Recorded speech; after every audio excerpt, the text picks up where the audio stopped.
Ingram Smith, Bud Elliott, back again for another episode of the Nolecast.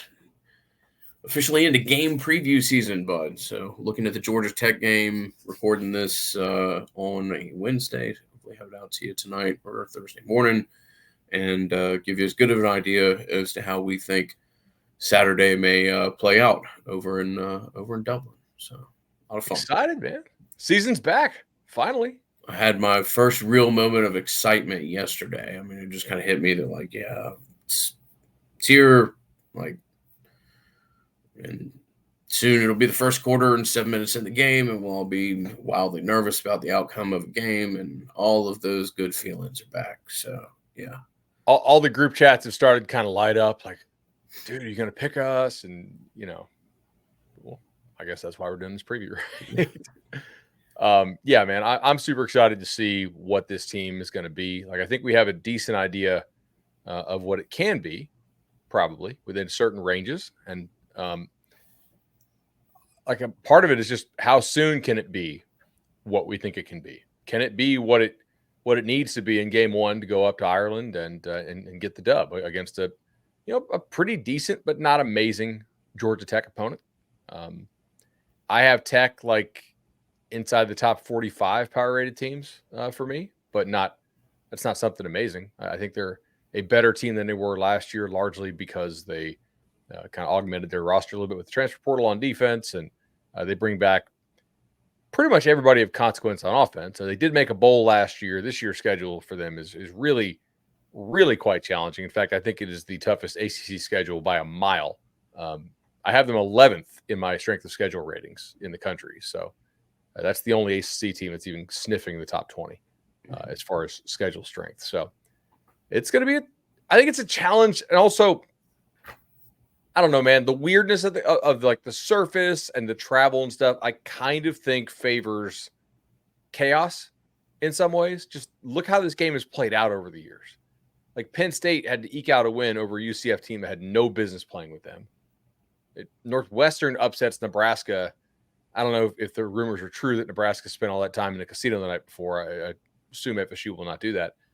But like that was a pretty big upset. There's been a lot of weird results in these games, with the one exception. Notre Dame just completely pushed around a Navy team that we quickly found out was pretty bad. So I don't know. Like, does the Ireland part of this add to your anxiety, if you will? It's hard to totally separate it. I mean, just from knowing the backstory on the logistics and just what had to go in and the length of process that went in just to making sure that everybody had passports, and like, this is it's a different game, it's a different feeling. uh Most of these guys, the idea of getting on a plane for 9 hours or whatever is going to be new to them, and I dare say that it's probably a new phenomenon for a lot of these guys to travel across the Atlantic and whatever else. So it'll be interesting to see how they deal with that. It certainly is a team and a program that's had a lot of experience in looking towards these big week ones or week zeros, if you want to call it whatever you want to refer to it as, and kind of compartmentalizing concentration and focus and using that as a catalyst throughout the off season to do so. And I think that's taking place here. But yeah, no, there is, obviously we can't quantify it. If we could, we'd be really wealthy. There is some aspect of that I do believe is in play. It's hard to discount getting on a plane, traveling through multiple time zones, and playing in a place where none of these guys have ever been, and the grass, however much you want to believe that, or surface or whatever else, is just totally different, and that it does create some characteristic of the unknown. And long-winded way of saying, yeah, there's an element of a coin flip.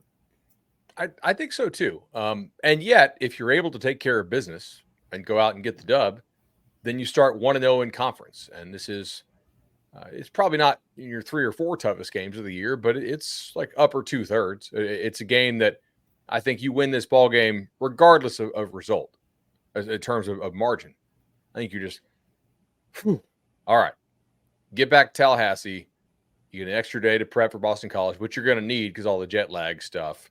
Make BC come down, play a Labor Day night game in the heat, and almost like a boxer, like, okay, get to your corner, got your jabs off, you're unscathed, you get to 2-0, you're feeling better, and there's certain pieces you can start to incorporate more in the offense, that maybe haven't been mentioned in practice reports a lot. Maybe they're just starting to feel a little more, acclimated to what you're doing.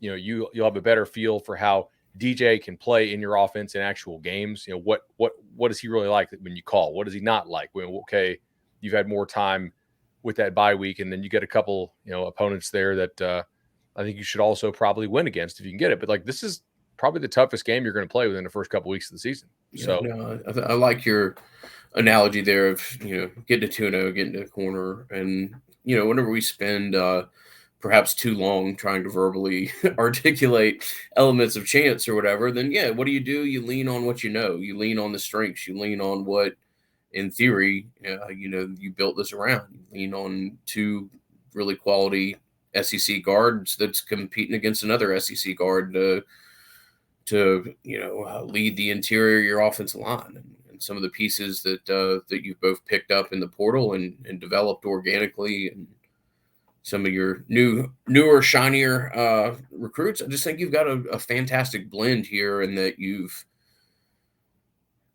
gone about giving yourself a very good chance to get through this first game, obviously these first two games, and then get to the bye and build towards what you hope to be a special year.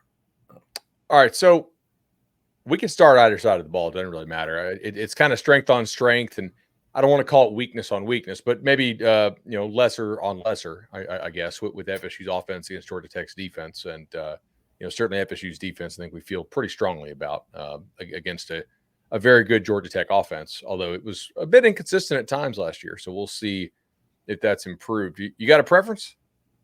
Yeah, let's start with the defense. I mean, let's go ahead and jump into it. Yeah, it was Georgia Tech's offense was a bit inconsistent, and the quarterback's a athletic kid who makes a lot of good decisions and really high quality work, and leading the team down in a 2-play drive to beat Miami that everybody will long be fond of. But um, Haynes turned the ball over some too. It's not he's a really good player, but I think during long buildups to games like these, maybe just the chatter tends to make people, maybe more than they are. I don't know. Haynes King may be brilliant. He may be the offensive player of the year this year, but there's some flaws there, and it'd be interesting to see how refined he is through a full summer in their system. But inconsistencies and occasionally turnovers were, despite the optimism that many of my friends who support Georgia Tech have, also talk about that when they talk about what this offense might look like.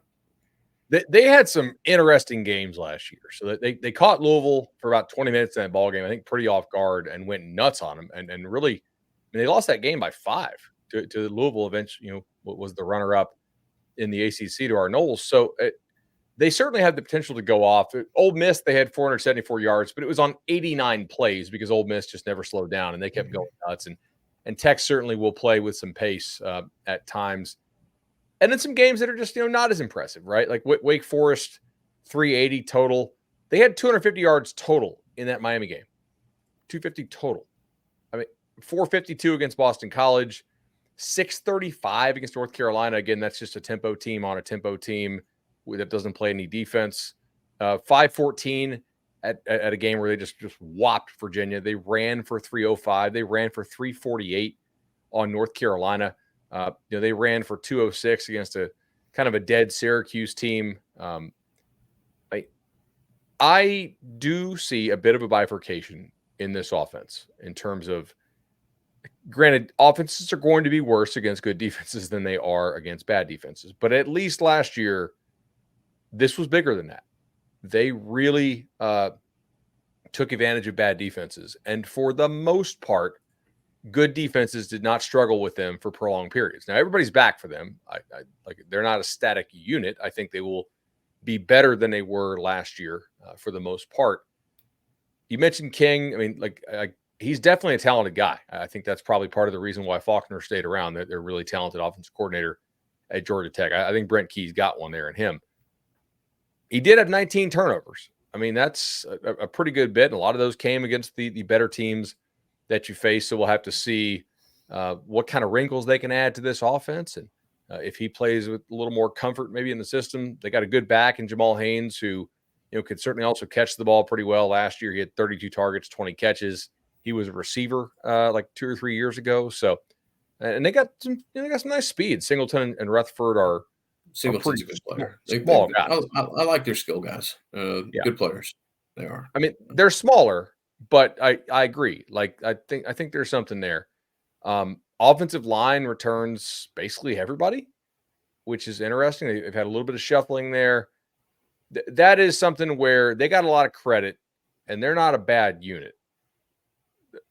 The physically better teams did largely give it to them. Miami lost that game, but Miami's defense gave up 250 yards to them. On a down-to-down basis, Miami kind of controlled that Tech offensive line. Clemson really controlled them. I thought Louisville, in part, controlled them, but obviously, in totality, they did not. Ole Miss, kind of, honestly. Georgia's probably the best game they played. I mean, they lost 23-31, and it never really felt in doubt, but at least to me in watching it, but like they just kept hanging around, and they're really a run first team when they can be, but they'll force that when King is forced to throw and the run threat's gone, they can definitely get in a bit of a spot of trouble there. One thing I want to point out is something I track for some of these teams that are not like the top teams in the country. Like if Georgia or Ohio State loses an undrafted free agent, I'm like, whatever. Like, fine. I expect them to recruit at a level where that's not really a loss. If you're Georgia Tech and you lose a UDFA, I actually do take note of that. And they lost 2 at the tight end position. And they played a pretty good amount of snaps last year. In fact, 28% of their snaps came out of 2 tight end sets. And not only that, 2 tight end sets were by far their most successful formation. I mean, they were, 0.14 EPA per play, 53% success rate. I mean, like the screen is all green when they got into 12 personnel. They ran it really well out of 12 personnel, almost a 70% rush rate when they had 2 tight ends on the field. And I say that because, and like genuinely here, our heart goes out to this kid. He lost his mom like 2 weeks ago, and then he's out for the year now due to an injury suffered in the second scrimmage. But Brett Seether, their starting tight end, is out for the year. So, I mean, certainly our best wishes to him and his family, obviously. On the football side, I do wonder how they're going to have to operate. Do they trust the other tight ends? I kind of doubt that Georgia Tech was rolling 5 deep with good tight ends personally. Now they got a kid from Yale. They got a kid from Mississippi State. We'll see. I don't imagine the Mississippi State kid's a great receiving option at 6'6", 220. Maybe they just put him in there for purely for run blocking purposes. But I think that's more of a blow to their offense than some people are noting. And if they do decide to go more spread, I don't know that Florida State would be like, oh no, please don't let us play more of our good experienced defensive backs. Yeah, don't play into the unit that we're very comfortable with significant amount of rotation. And I didn't know the kid also just lost his mom. That's horrible. I'm sorry to hear that. But the roster is the roster, and that's a significant thing to note. And I mean, what you're considering, I mean, as a Florida State point of reference, that'd be like saying you lost a Bethune and a Akeem Dent or something like that. Right. Does that matter? Yeah, it's pretty significant. Interesting. Or like if you lost like 2 like 5th rounders, you know what I'm saying? Because like Florida State recruits at a higher level certainly than. No, just referencing even where those guys went in the draft are immediately scooped. But right. No, you're right. Sure. Florida State does have a deeper cupboard with which to pull from, and 5th round players, significant. A lot of this game is going to come down to, like, can Georgia Tech's offensive line hold up against Farmer and Jackson? Can they hold up against Pat Payton and Marvin Jones Jr.? like from the physical, I mean, of course it's going to matter. Yes, who wins the line of scrimmage will matter. Thanks, bud. Expert analysis there. We're at 11, but like it really does kind of come down to that. If they are able to block you reasonably, then they're going to score some points because Tech does find a way to get guys open. They're well coached. They scheme. Florida State has a lot of moving pieces, a lot of new pieces on the back end. New linebackers, right? I mean, Cryer and Lundy and Nicholson, like guys who played some last year and guys who played very little last year at times, and Cam Riley who didn't play at all for you last year, and two new safeties at the spot opposite of Shaim and AZ as a now a full-time starter, and then whoever you're going to roll out at nickel, be it Little or Knowles. Communication is a little easier if the front is whipping people, and this is kind of one of those games where it would be very helpful if your front can do that. Florida State likes to play a lot of like two shell stuff and dare the opponent to run into a light box, and oftentimes they cannot because that front is winning, and that'll be something to watch early and often in this game. Tech is definitely a bit of a box count team. Their count will likely indicate that they should hand the ball off, and we will see how well that works for them. If you can win first down and get them in a long down and distance, I do feel pretty good. I do not really think that Tech is going to consistently block your ends with the pass rush, and King is just a pure drop back guy. Is not great. This is a very collegey offense. It's really kind of schemed up. I don't want to call it gimmicky, but collegey is probably the respectful way to, to put that. From, this is stepping away from the kind of this side, that side preview of our conversation, but you can say this for almost any game, but I just sit here and think about how important this game, if you're Florida State, don't walk into like a left hook in the first 10 minutes of this game or something. Just, be there, have it be a competitive game. I think as long as you can, avoid wild chaos that is, bizarrely favorable to Georgia Tech over Florida State from a likelihood perspective, I think you're going to be fine in this game. And from a defensive perspective, man, if you can give this team a 10-point lead or something like that, I think that's how. If Florida State wins this game by 30 or something like that, you get into a place to where you can dictate what they're doing on offense, and your defensive line looks like what some people think is a top 4 or 5 defensive line in the country. Did you see Thamel said it was the best defensive line in the country? I saw that. I think that's.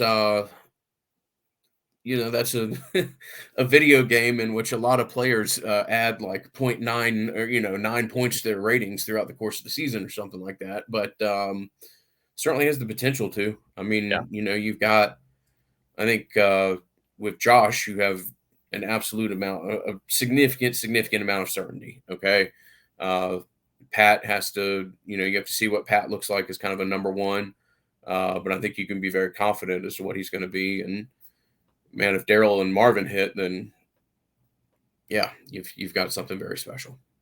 Completely agree. I think it does have the potential to dominate what is a decent to good Georgia Tech offensive line. And because of the way that Georgia Tech's offensive line is comprised, right? Like it's not tiny, but it's not it's not necessarily enormous. I mean, they're 305 left tackle, 315, 310, 310, 315, all listed.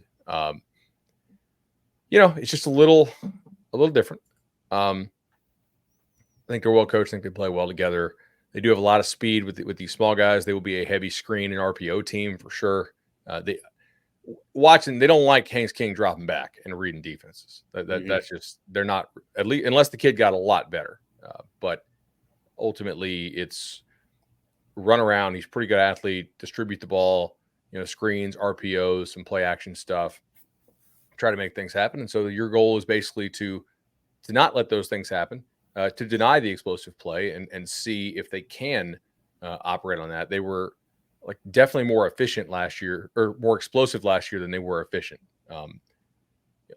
Big people win in the red zone, we often like to say. And I definitely think this is true here. I mean, you're a bigger, probably more physical team. I'm not saying you should invite Georgia Tech into the red zone, but this is a game where holding Tech to field goals, I think almost certainly gets it done for you.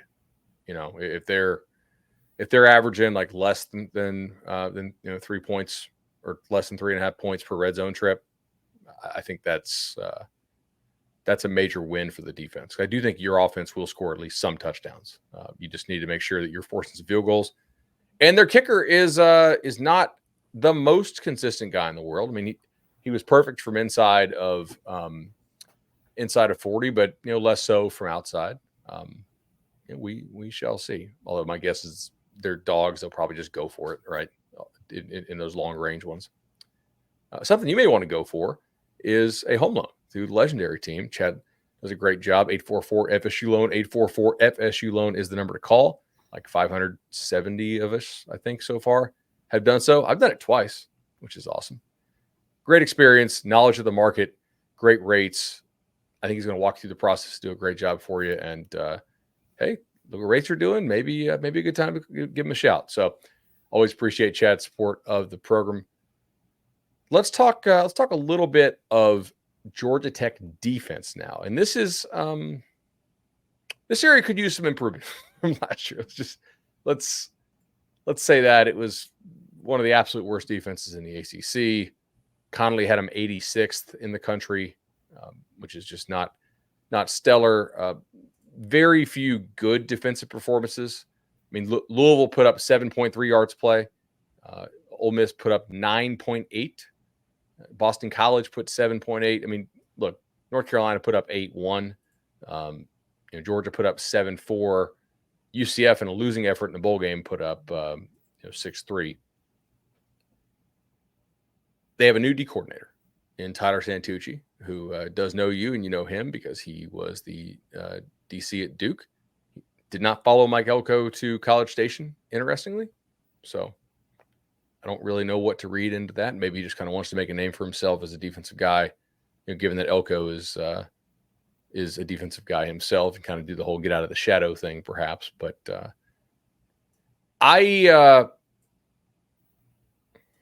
if you could run the football, I like the matchup personnel-wise. I do. I don't think their best personnel set is a great run-stopping set, personally. Mm-hmm. I think they're more of a speed thing. Like, if you're going to be big and play bully ball, this would be the team to do it against. Yeah. And if you can't, then it probably is a bit of a red flag for the season, honestly. Yeah, I think we'll find out a lot. I mean, ultimately, kind of the confidence that we were speaking of 10 or 15 minutes ago about the way that you've built your roster is as applicable in this game as any. I mean, you've got what you have in Darius when health when health's there, what you have with Mo, and then you've got some really solid pieces there, and believe that Byers or Scott, whoever it is at right tackle, has continued to progress, and then you've got some either leaning on Keandre or Terrence Ferguson and Richie Leonard. Just have some really nice pieces here that I think when you pair with Philly, but particularly when you talk about the running back that you brought in from Alabama last year, I just think obviously I'm talking about something I'd like to see, but I just have a hard time not seeing this game be like a death by 1,000 cut via 6-yard runs. I mean, I just think you can rather routinely, you should be able to be pretty aggressive in what you're trying to do, and also fall back on the fact that you can pick up 3 to 7 yards on the ground kind of as wanted. So we'll see. Obviously the defense coordinator is going to know a hell of a lot more about these two rosters than we do, and he'll have time to prepare and come up with a game plan for what looks to be a pretty physically imposing offensive line. What is it? Is it the most snaps in college football returning of offensive linemen? I saw that somewhere. Is that in the game notes? I assume it is. I have not seen that. I don't know where I saw that or heard that, but yeah, I mean, it's a very experienced offensive line, very physical, and is what I think will long be a strength of this team. I tend to agree, man. So a couple interesting notes here, and it's not that they were targeted all that much, but one of their starting linebackers played 138 coverage snaps, and his QBR when targeted was 94.1. The other guy played 118 coverage snaps. His QBR when targeted, 99.9. So if you get in these heavy sets and Tech, and by heavy sets, I just mean like you're not playing 4 wide, most likely. I think like I don't think we're giving away a lot of state secrets if you read any practice report, just given what the personnel on this team is. We love the backs. We think Morlock's improved. We like the offensive line to go, downhill run game, more downhill. I mean, if you're able to make Tech stay with 2 backers on the field, I do think that you could have an edge with some of your smaller personnel and like some of your non-receiver pass catching personnel against those backers, just based on what their coverage grades were last year. Like those guys don't appear to be amazing in coverage. So you may be able to target them some. We've seen like Florida State, to toe a Philly. Obviously, Roy Dale can catch it a little bit. Obviously, they added Jalen Lucas in the offseason, who I think could be an excellent option there. So I would try to attack those guys. It's also a brand new secondary for them. I mean, Jalen King's gone. KJ Wallace is gone. Miles Sims is gone. Keenan Johnson's gone.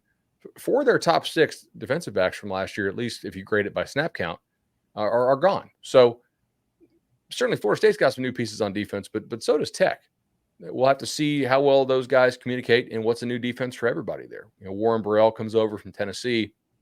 Pretty good athlete. I remember him as a recruit. Like, granted, if he was really good, he would be at Tennessee still, because Tennessee's got a very green secondary. So there are clearly questions there, but at least at one point he had some nice athleticism to his game. The other corner is Amari Harvey, who you may remember. They're now listing him at 6 foot 180. He must have grown a little more height-wise, but cool. And safety is Clayton Powell-Lee and Lyles Brooks. Those guys are back. They didn't grade super well last year, so there's certainly a chance for them to grow up. They were true sophomores last season. I don't know. How much can a defense improve if it doesn't massively upgrade its talent? Mm-hmm. I think that's kind of a relevant question here. They took some transfers along the defensive line. Romello Height comes in from, I believe, was he Auburn first and then USC? He's a little like not on the huge side.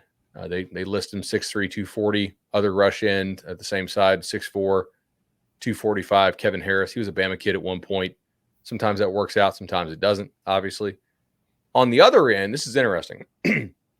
So Sylvain Yaunjin, I think is how you pronounce it. He's coming off an ACL, I believe it is. And so he's been working back in camp, I've been reading.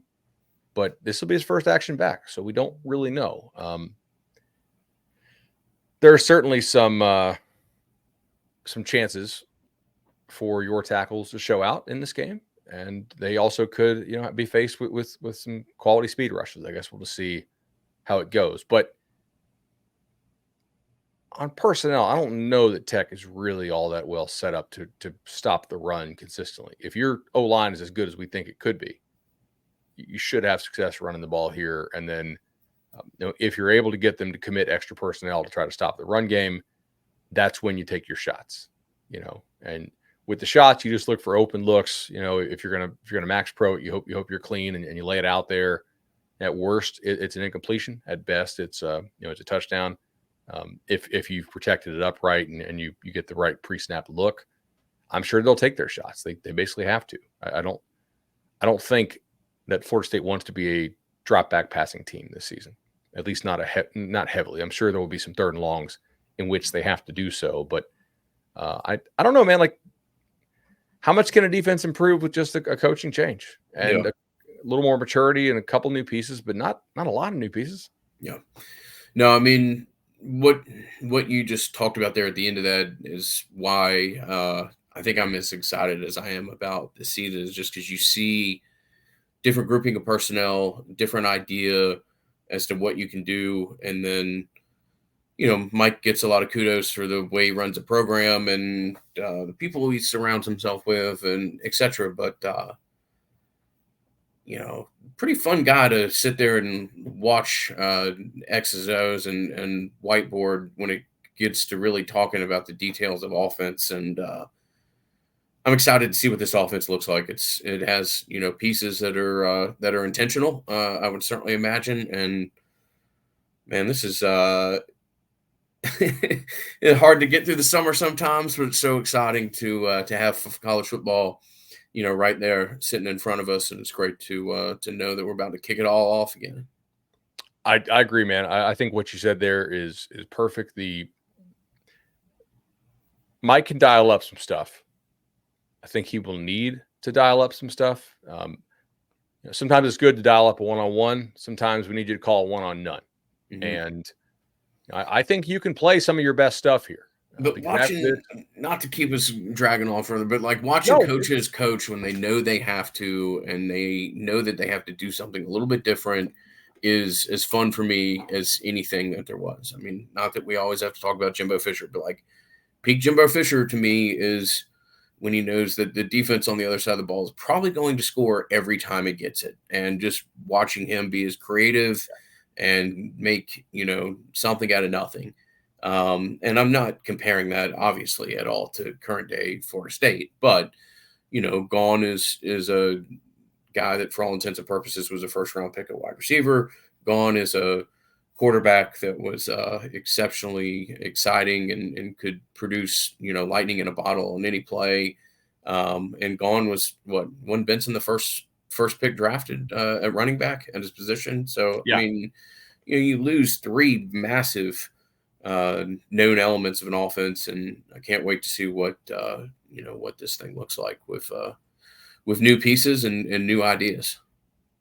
I agree, man. I just think you got a lot of different pieces that I don't know if worry about is necessarily the word that we want to use here, but I do think that be aware of is good terminology for Georgia Tech, and the offense is brand new to them too. They don't really know what you're looking to run. DJ looks to be in good fitness levels, so that's always encouraging as well. Look at that fitness levels. He talking with European terms, man. Just you know, and like not knock on wood, but relative to all of the other reports coming out of camps, and Mike acknowledges the other day, so he's pretty happy with how healthy they were. So, like, again, knock on wood. But come out of here, I think you can shoot some of your best stuff. Boston College, bye week, Memphis, Cal. Like, you may not need it for the next month. Mm-hmm. Go out here, get the dub. It's big. We do not have Prize Picks as a sponsor this week. A lot of people have been asking for the Prize Picks. I'll shoot you guys some right here. Now, here's the deal. When I looked at this, they didn't have the SMU stuff up. So it's basically like tough, right, to give Prize Picks because you're supposed to pick more than one game. But they don't have the SMU stuff up. So, well, I believe you can do same game if you're as long as you're picking guys from each team. I mean, I think DJ is a decent shot to go more than 17 rushing yards. Like on that slippery surface, I think he is a better scrambler than people realize. In the red zone, you could certainly like use him. Oregon State did quite a bit, so you saw that there. And if I'm Florida State, I'm making Georgia Tech pass the ball on me. I think eventually, like if they can stop the run with limited personnel, awesome. If they can't, then they'll devote more personnel. But I think like if they don't win this game, it's because Haynes King figured out how to pass the ball a lot. So I think Jamal Haynes less than 77.5 rushing yards is probably the other one I would get. Maybe King runs around a good bit, but I don't think they want Haynes to just kill him on the ground. Mm-hmm. Good stuff, man. Always want to thank Congruity. CongruityHR.com is the website. Matt Lewis and his team have been fantastic for myself and many other Seminole affiliated businesses and the For the Table Hospitality Group. Charlie Park partnering with the Battles Inn, something called the Battles Brunch for Cool. the BC game. We'll continue to share information about that on our social channels. But Battles and members will get discounts, and I believe there's an additional manner of discount to be had. More information coming on that, but thrilled to be able to continue to work with our friend Matt Thompson and all that he has going on this time of year. That's quite the world of the window to look through an entrepreneur whose business is, almost not totally built around football season. That's wildly, hyperbolic, but season to season, and always interested to talk to Matt around this time of year. All right. Question for you here. You got a score prediction? I mean, I think my score prediction is very similar to what I've seen at other places. I mean, I think I like Florida State, the mid 30s. Let's call it, 35-20. Gotcha. I'm gonna go 31-20. Okay. So, awesome, man. Have fun in Ireland. I'm excited. Good talking to you, brother. See you afterwards, buddy. All right.